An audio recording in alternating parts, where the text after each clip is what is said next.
Hello guys, good morning, good afternoon, good evening. So dere na punta sa balay dirita sa tangkal sa among baboy kay maglimpyo na pod ko guys. Wa jud tay putol og trabaho ani no. So kada abot na ako, mao gyud na ako ang daily routine guys, maglimpyo sa amo ang tangka sa amo ang baboy. So blessed ka ita guys no kay dali ra kay ni dagko ang ako ang baboy no.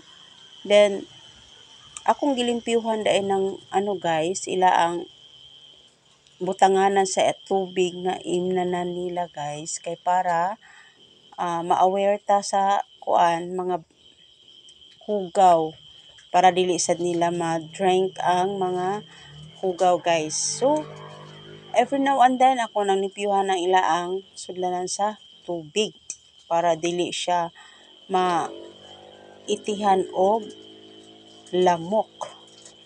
So gihabwa na ko ang tubig guys kay ubay-ubay jud na akong gibutang kay wa magoy tawo among balay guys.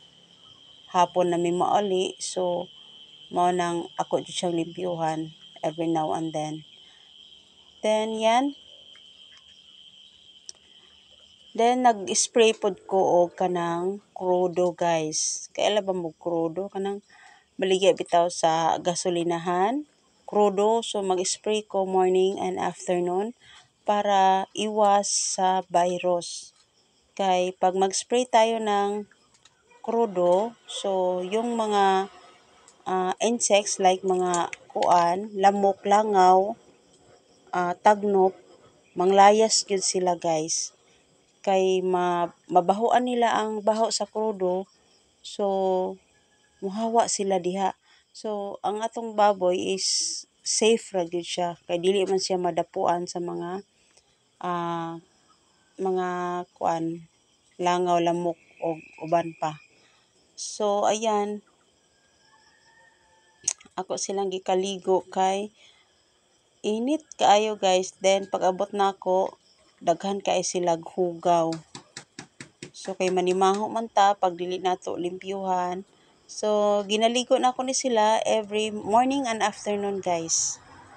So ako sa di silang trapo inig magkaligo, trapuhan sa nako sila og ugang nga trapo para kuan guys dili sila tugnawon pero dili naman guni sila tugnawon kay dagko naman guni sila. Ano na ni sila guys, 3 months old na ni sila so dagko na jud sila buyag-buyag. Then para ano lang ba nga dili sila feel nga mabasa sila.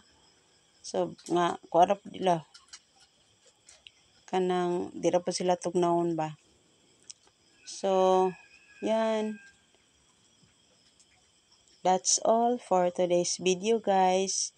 So salamat sa inyong always pagsuporta sa ako ang YouTube channel.